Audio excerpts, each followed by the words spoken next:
BatFam.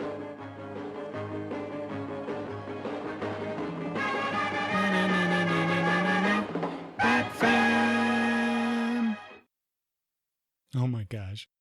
I said I would never sing on the podcast again, but apparently I can't help myself. Hey, everybody, this is Eric from longboxreview.com.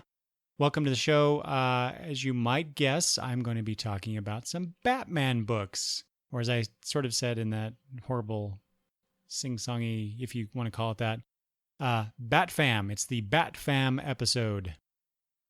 So I've been wanting to talk about these books for quite a while, but like I said in the last episode, life just kind of got in my way of doing this. And so even though it's a bit late because some of these books that I'm talking about have ended in a sense, you know, they're pre-convergence issues and storylines, but I felt like I wanted to talk about them anyway and get my thoughts out there about these books. Namely, I'm going to talk about Batman, a little bit about Batman Eternal, Batgirl, Grayson, and I will likely touch on Gotham by Midnight, just a tiny bit. So I will be talking about things, perhaps you've not read them yet. Maybe you're waiting for the trade, or you just haven't gotten to those issues for whatever reason. So I will be talking about specific things, plot points and whatnot, so be forewarned. So let's get right to it, shall we? First up is Batman. So we get the Endgame storyline. Let's see, this is issues 35 through 40, done by Mr. Scott Snyder and Greg Capullo, primarily. So I'm just going to talk about some general things about this storyline.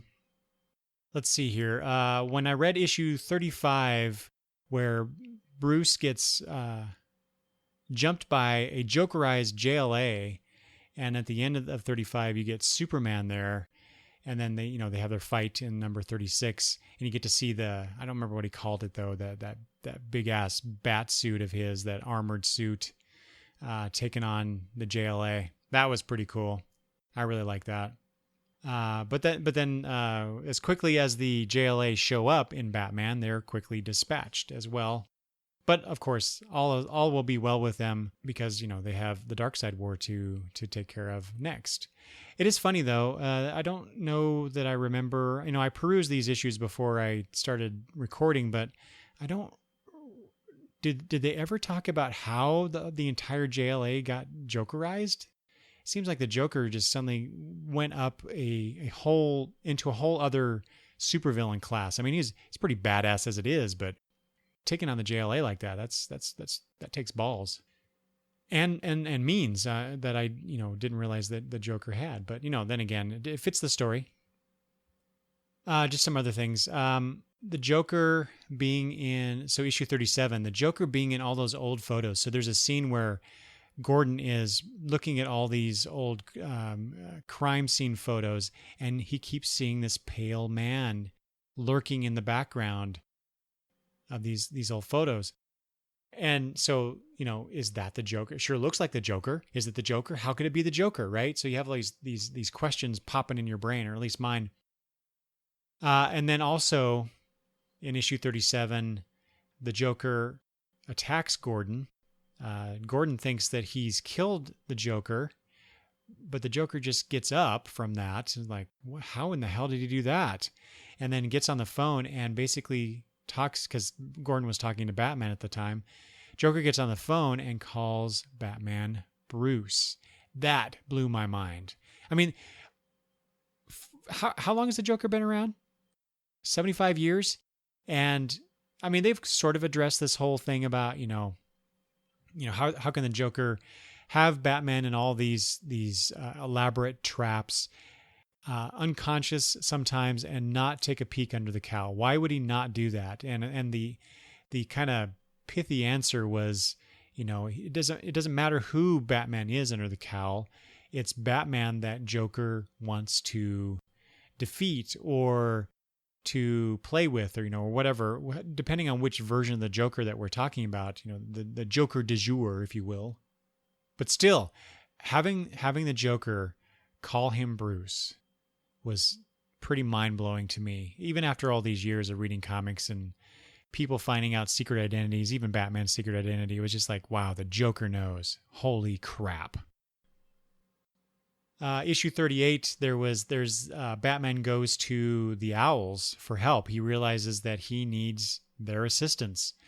And at one point, one of the Owl characters remarks, "This doesn't feel like a Batman story anymore, does it?" And I'm like, yeah, you're kind of right. It doesn't. Because I don't know, there's the quality. Well, it's not just this story. It's been the whole Snyder Capullo run. It's just like, this is not the Batman I know. I'm okay with this version so far, but it's definitely different from what has come before. Which, I mean, that was the whole point, right? Of the relaunch, the New 52.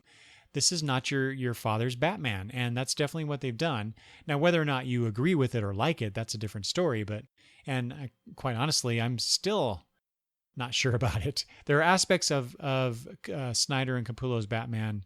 It's mostly Snyder. I think Capullo does a great job with the story that Snyder writes, illustrating it. I really like Capullo's work. I kind of didn't at first, but it's grown on me, and I just think he's a really good draftsman. He comes at things differently. He's a really inventive artist, and I think he's pretty cool. Snyder, I've always had misgivings about, issues with. Not entirely convinced he's such a great writer. He does well enough, I suppose, but I've always been a little leery of his work in general. But he's been doing a pretty good job on Batman. I thought the whole Court of Owls, that opening New 52 storyline, was awesome for the most part. A few characterizations I think were off, but I chalk that up to the fact that I was used to a different kind of Batman, and this was a different Batman. So I kind of put that aside for the moment. But after reading the last several arcs, I'm still coming back to that. Maybe, I don't know, maybe Snyder doesn't quite get Batman, or maybe I don't get Batman. That's probably more accurate, because DC doesn't pay me to write Batman. They pay Snyder. Anyway, so Batman goes to the Owls. I thought that was kind of a neat. The story kind of comes full circle. So it's the whole, the relaunch started with the Court of Owls. Batman, in a story called Endgame, comes back to the Owls. So it's kind of a full circle type narrative deal. I thought that was kind of neat. Issue 39, Joker cuts off Alfred's right hand. So he goes into the Batcave and is tormenting Alfred, and keeps making these comments about him being Batman's right hand. And then he takes off Alfred's right hand with an axe. I mean, this Joker is just vicious guy. Another thing I liked about in that issue is Batman calling in the bad guys as his allies in this, because Joker has released this toxin that's turning everybody in Gotham into basically Joker zombies. And he appeals to the villains' better natures, I guess, by saying, if the Joker raises this town, what have you got left? So I think they kind of reluctantly agree, and they show in issue 40 Batman basically ordering all these guys around. He has Bane do a fastball special, which I thought was a nice callback to the X-Men. So they're fighting along, and however, the Joker gasses Batman and is about to remove his mask publicly. Well, he doesn't about to, he does.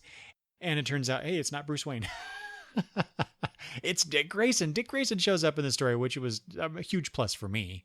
But it had me wondering, though, so in issue 39, Batman's there, and presumably that was Bruce, getting all the villains together. And I wouldn't think that too much time has passed between issue 39 and 40. And yet, here is this, what appears to be the same Batman, giving orders to these guys, and it's not Batman, or it's not Bruce, it's Dick. So I kind of wondered about the whole timeline aspect of this. And we'll come back to timeline too, because there's something about Batman Eternal that I want to tie into this. But first, so yeah, Batman issue number 40. That's the big ending. That was just, again, kind of like kind of like the Joker being the Pale Man, Joker knowing that Batman's Bruce, all these big wow moments. Well, there was one in this one too, because in the end, it appears that Batman and the Joker die. But it's nice because during this story, Joker tries to convince everyone that he is this Pale Man, this immortal who has tapped into a Lazarus type well of this chemical that helps heal him, which could explain how he is able to survive all of the plummeting he does, down into the Batcave, the caves, the cave system, that like what happened in Death of the Family. That was the Batcave, right? Or was it somewhere? Anyway, he plummeted down. He's always falling off stuff and disappearing into rivers and anyway, but he always comes back, right? And so this was a neat way to explain that. Although in one sense, I kind of don't like that. I don't like it when writers try to explain too much about the mythology of a character or a situation. And I felt that Snyder was kind of overstepping with those aspects. But at the same time, it was like, oh yeah, that makes sense. Totally makes sense.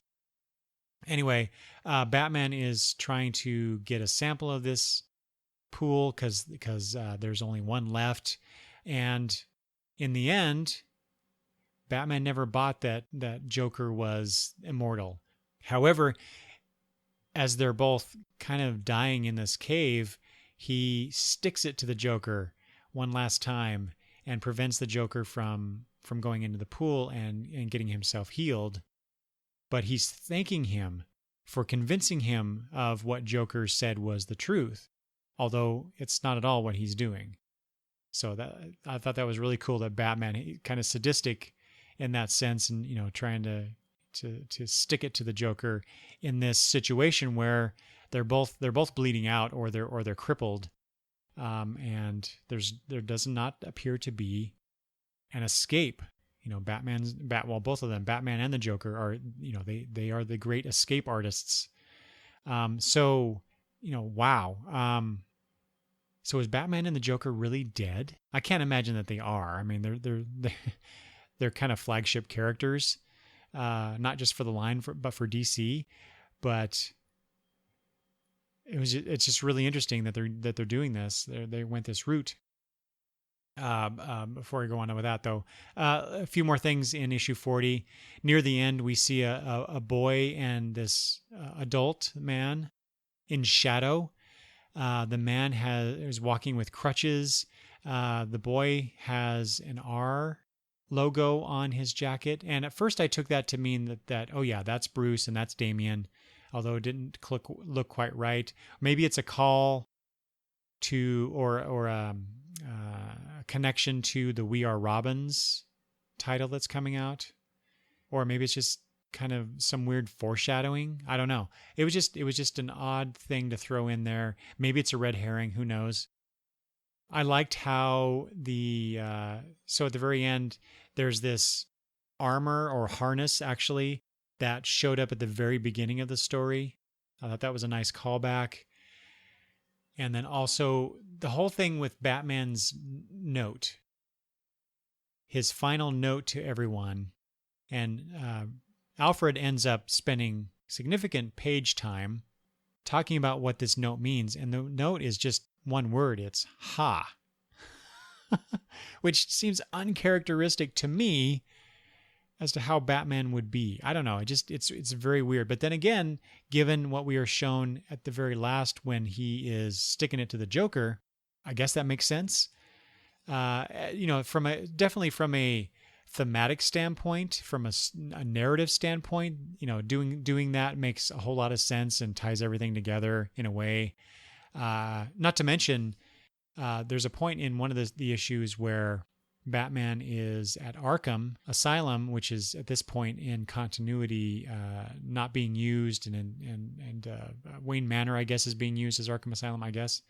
Anyway, he makes the observation about the Joker's cell number, which is 0801, which turns out to be, when you look at those letters in the alphabet, the eighth and the first one, it spells out ha. So you get that callback as well.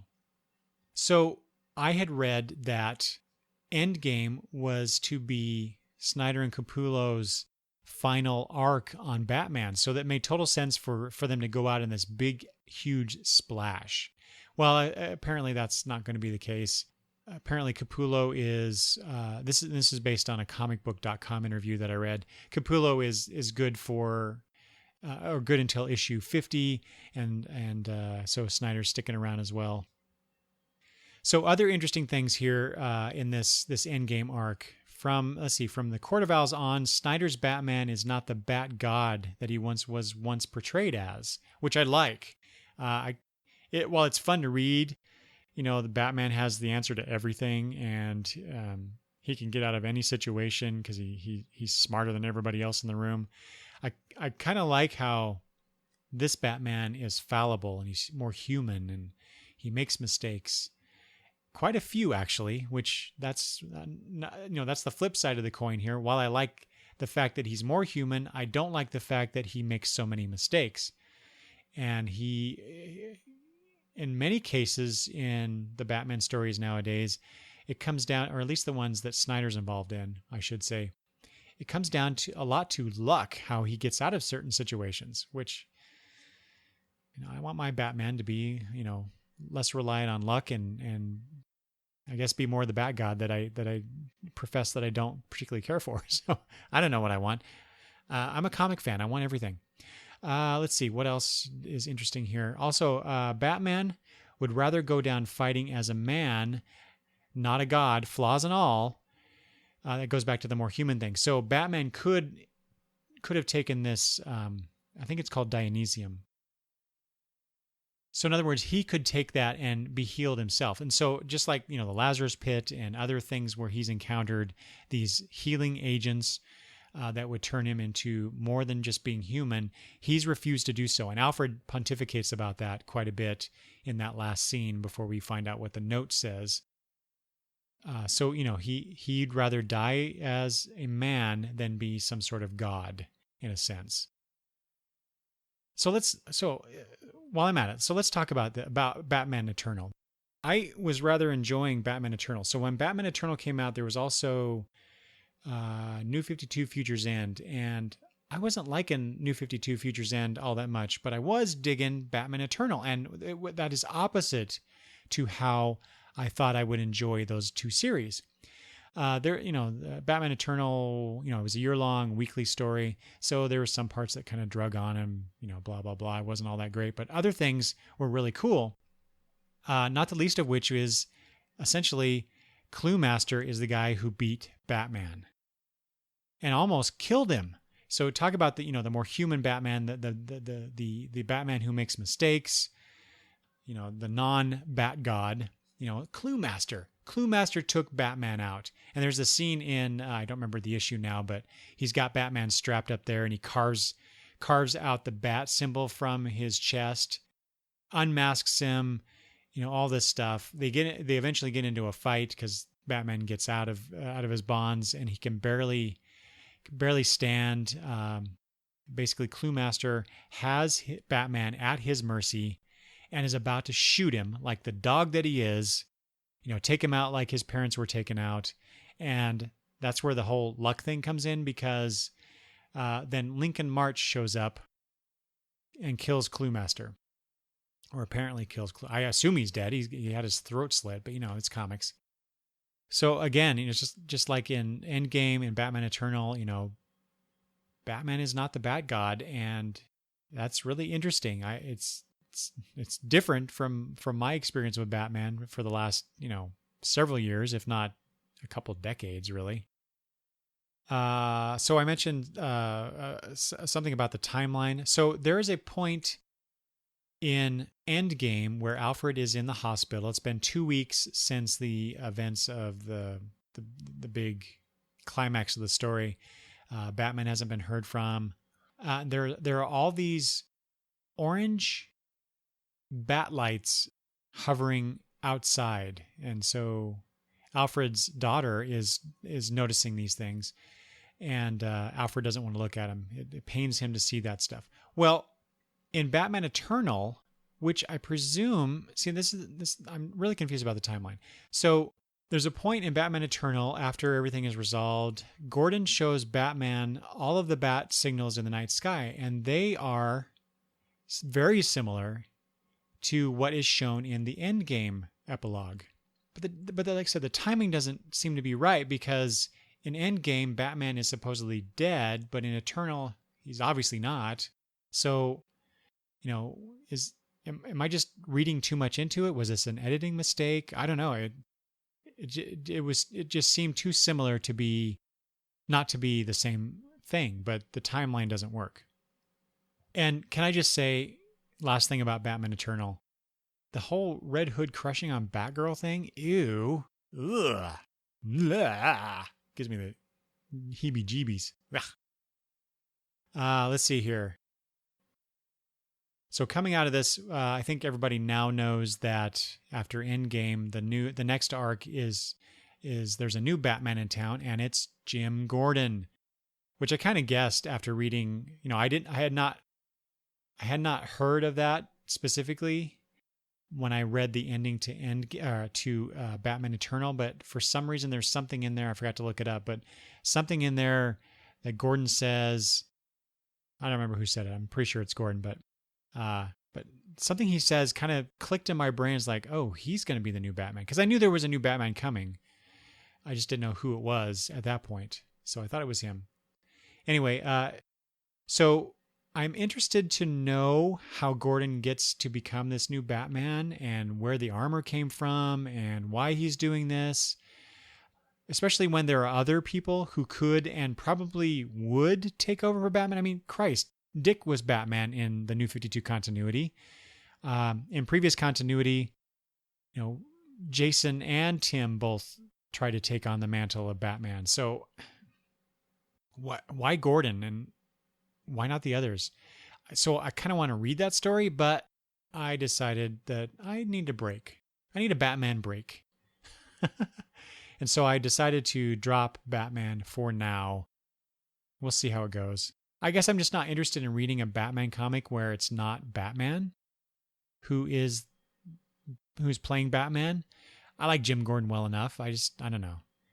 It just seems very not antithetical, uncharacteristic perhaps for Jim Gordon to take on that role.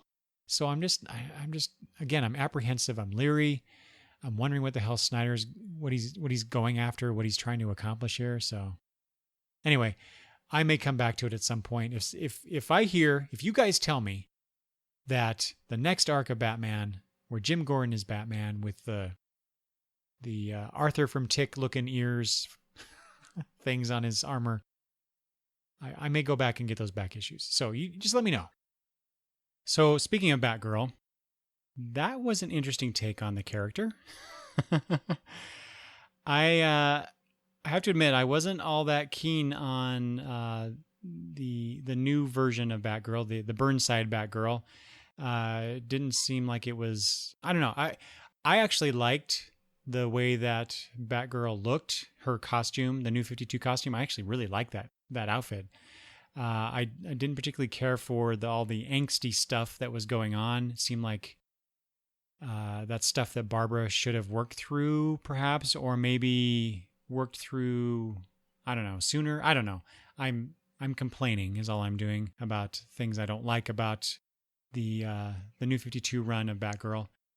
So while I appreciate the change, trying to go in a different direction, I guess, spoilers, I didn't really care for it. However, there were some interesting things that, let's see, who does that? Cameron Stewart, Brendan Fletcher, and Babs Tarr. Visually speaking, I like the outfit, although I don't think it makes a whole lot of sense as a superhero costume, but as compared to the previous one, which was more armored and protective and stuff. Anyway, it doesn't really matter. I really like the touch on the social media aspects. What is it? Hook. It's spelled H-O-O-Q. So is it? I would pronounce that hook, not hook. Anyway, Also, I liked the, more technology stuff that I liked. The program that Barbara was working on, I like the idea of it, creating an AI based off of her to help predict crime and stop it before it gets too far or even starts. But based on everything that had happened up to that point, up to the Burnside Batgirl stuff, the character just didn't seem like herself. And on one hand, that's perfectly okay. It's these characters have been interpreted by various people for decades. So who am I to complain about this current take? It just didn't connect with me as much as it has other people. So it's good that other people are connecting with it. But so this reminds me of the argument about and a lot of comic creators have talked about this, about how continuity can hang you story wise. So basically, use in continuity what serves the purpose of the story, and just throw everything else out so that you can tell a good story. Continuity should not trump story. And I totally understand that. I agree with it to a large part. Being a longtime comic book fan, continuity is still important to me in some ways. But, it is what it is. I may not like something, but I'm not going to make a big stink about it either, because, someone else will love it out there. It's not my place to say this is a bad thing because I don't agree with it. That's ridiculous. But was it a good story? No. Was it a good story to me? Overall, I think, yes. It was a nice story. I liked, like I said, I like the social media aspects. I like the different cast members of the story. Barbara herself, I didn't care for. I didn't like that characterization. Let's see, the cover to issue 40, which I really liked, suggested to me that perhaps we would have another reset, or perhaps an amalgamation of the Burnside Batgirl and the, quote unquote old Batgirl, the previous Batgirl, to kind of tie everything together, perhaps. This is just totally what I was thinking. It wasn't based on anything that I was reading, either in the book or outside of it in media.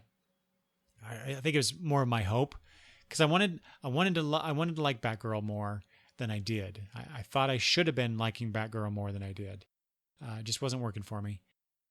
But in the end, it turns out that it was just this AI program that kind of went bad. It was so I guess it wasn't, the story ended kind of flat for me, because that's kind of an old trope, and it's like, well, I thought we were going to an interesting place, and in certain ways we were, but then it was just, oh, here's just another bad guy. Kind of it's a doppelganger story. That's the word I was looking for. This, like Batman, I am taking a break from Batgirl. Sort of. Turns out my 9-year-old, she loves Batgirl, and I've been buying 2 copies of Batgirl, one for me and one for her. There are certain aspects that I was a little uncomfortable with after I read the issue. I'm like, ooh, maybe I shouldn't have got that for her. But I talked to her about it, and I asked her questions, and some of that stuff, it doesn't even register to her. So I think I was okay. Crisis averted. Maybe. Anyway, like I said, I'm sort of giving up on Batgirl for now, but not really, because my granddaughter wants to read Batgirl still, so I'm still going to get it, and I probably will read her issues, even though I'm not buying it for my collection. And I have to say, when I was at Emerald City Comic-Con, and I talked about this in a previous podcast, Cameron Stewart, Brendan Fletcher, and Babs Tarr, they were just wonderful people in the way that they interacted with me and my girls especially. And I just loved the story of Babs Tarr, how she got found on Tumblr doing fan art, Sailor Moon fan art, I think it was, and Cameron Stewart contacted her to become the artist on Batgirl. I think it's just a wonderful story. So it's better than how the story of Batgirl turned out to me. Anyway. All right. Here's a book I'm not giving up on after Convergence is over. this whole podcasting thing where I'm talking about stuff, for me it's now, but then I release the episodes later, and then there's the future when people might listen to this. Sometimes the verb tenses I get a little wacky on. You don't care about that. Anyway, the book I was talking about, the one I'm not giving up on because I'm loving the hell out of it, is Grayson, by Tim Seeley, written by Tim Seeley and Tom King, with art by Michael Janin and Jeremy Cox doing colors, and Carlos M. Mangual doing letters on the book. Anyway, I love this book. If you listen to the Best of 2014 episode, you'll know that the New 52 Futures End edition of Grayson was my favorite one-shot, I believe. And like I said, I've been enjoying Grayson a lot. I was surprised when we found out that director Minos knew the secret identity. Speaking of like in Batman, all this surprise things. Minos knew the secret identities of the JLA and wanted to know what that meant down the road. But that interesting tidbit was cut short in the events in regards to what happens to Minos in the story. So it's like, wow, they dropped this bomb on us and then pull the rug out from under us too.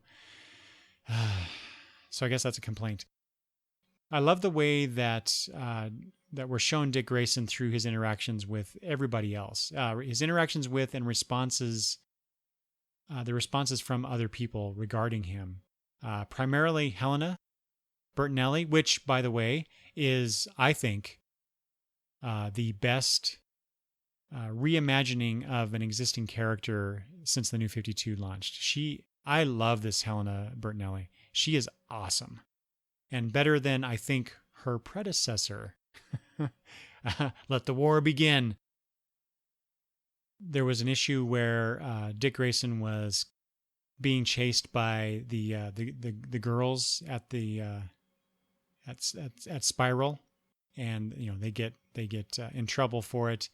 Helena comes to him later and basically says, "Chase me," which I thought was really cool. So as not to lose himself. She understands that Dick needs to be Dick Grayson, not just become this cipher of Dick Grayson because he's lost his identity as Nightwing. In issue number 5, there's a story about him protecting that baby who turns out to be, a Superman-esque story, being a superpowered baby that ends up getting adopted by loving parents, I suppose. Just his unwavering protection of, and him not stopping as they're moving through the desert. He even outlasts Midnighter. Midnighter shows up in the next issue, and by the way, I'm so done with Midnighter showing up in Grayson. Hopefully, because Midnighter has his own series, post-Convergence, that he won't be showing up much. I hope. Anyway, he does end up taking Midnighter out in number 6. He says to Midnighter, "I have changed, but I will always be Dick Grayson." Coming back to that whole idea of identity, who he is, what is the core of Dick Grayson. Don't ever lose that. I guess the only thing that I would like to see more of is, well, one, Agent 1, because he showed up a couple of times in the series, and the final issue pre-Convergence, it looked like that Dick Grayson and Agent 1 would be teaming up more in the future, which I think is awesome because Agent 1 is just cool. However, I'm not looking forward to, if indeed this is the case, of breaking up Helena and Dick Grayson as partners, because as I recall in previews, solicitation texts that I've read, that Helena will be taking over Spiral, which means she will less likely be a field agent. But at least I can console myself with the fact that Agent 1 will be in there. But I would like to see, I don't know, more about what Dick Grayson is doing in Spiral. Because he went in there to keep an eye on them and report back to Batman.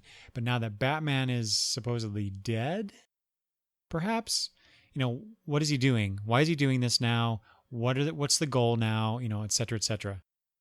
Although I guess, having Helena be put in charge, that creates even more conflict between the two of them. So that could be interesting. Another wonderful thing about Grayson, of course, is the art. Michael Janin and Jeremy Cox doing the colors. Wow. Just I've liked Michael Janin's work since I first saw it in Justice League Dark when the New 52 debuted. And it's just gotten even better. Does a great job of drawing these characters, and stuff looks interesting on the page, the panel arrangements. It's just good stuff. Grayson is a good, fun book, and it's one of the older, I should say pre-convergence titles that I will be continuing with. I dropped a lot of stuff pre-convergence. I won't be continuing post-convergence a lot of the titles that I was getting before that. So if you haven't checked out Grayson, I highly recommend you do. And finally, let's talk just briefly about Gotham by Midnight. This is written by Ray Fox with Ben Templesmith doing the art. This is a bunch of detectives, or I guess there's a couple detectives. There's a nun, coroner, I think. I've only read 5 issues. It's about a night shift of Gotham PD affiliated folks who investigate the weird supernatural stuff in Gotham City, which that's a pretty good pitch. I really like that. But primarily it was Ben Templesmith that drew me to this. And once I found out that he was no longer on the book after issue 5, I dropped it.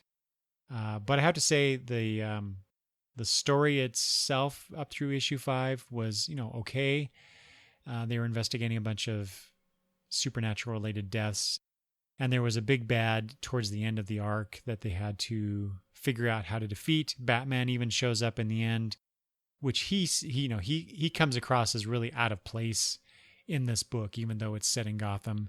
And there are characters. Jim Corrigan is the main guy, and Batman's interacted with him before. So, but still, it seemed kind of weird to see Batman in there, especially the way that Templesmith draws him. I like Templesmith. He's very expressionistic in his work, and I don't think, with a few exceptions, that doesn't work for Batman.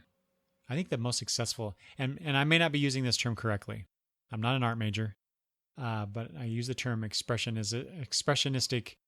I would define, or no, not define. I would choose Bill Sienkiewicz as an expressionistic take on Batman that works. I don't know that Templesmith, his version works. Well, for wanting to talk about BatFam titles, I'm dropping 3 of the 4 that I talked about. So interesting.